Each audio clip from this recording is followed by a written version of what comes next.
Companies traditionally look for educational qualification, the pedigree, years of experience and so on while recruiting. But is that the best way of doing it? We keep talking about the organization fit, the company culture fit. Then it's natural that we have to hire people with the right personality traits and behaviors. So how do we make that happen? So I think it's about the men versus the boys. What separates them is their ability, their emotional intelligence, the EI. I think in the 90s, Daniel Goleman did a lot of research about emotional intelligence. It has become topics of common conversation. There are schools, people are talking about it, companies are talking about it everywhere. But do we really use emotional intelligence in assessing people?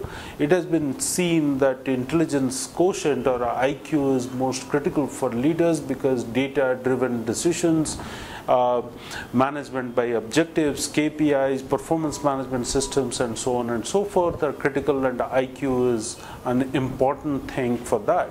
But research has shown that people with high EI are able to perform the jobs with high IQ.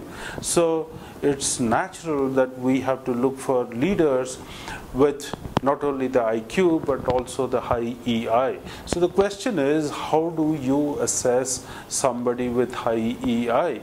I think we have to really go back to the stakeholders with which this person has worked with and ask them how this person behaves under stressful situations. I think leaders regularly deal with stressful situations due to lack of resources, or things happen which are really beyond their control, or they could not really do it the way they wanted to, or a tough customer situation, or one of their top performers has done some misconduct and so on and so forth. So how does one really understand what's happening in the mind and the heart of the other person, the emotions, recognize those emotions and ability to manage that?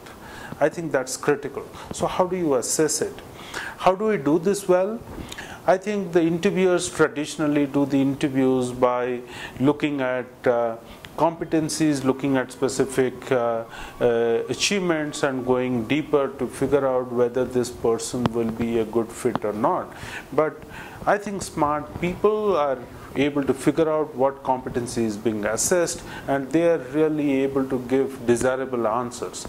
So, but that doesn't really conclude that this person has the ability to understand and recognize someone's feelings and ability to really adapt to those situations. I think it's important that the leaders go through some of these interviews, which are fairly long. They don't just happen like the other kinds of interviews. After all, we are hiring leaders whose behaviors are going to have a tremendous impact on the company's performance. So let's hire them right and be proud of the kind of people that we recruited. Let's get that done. Thank you.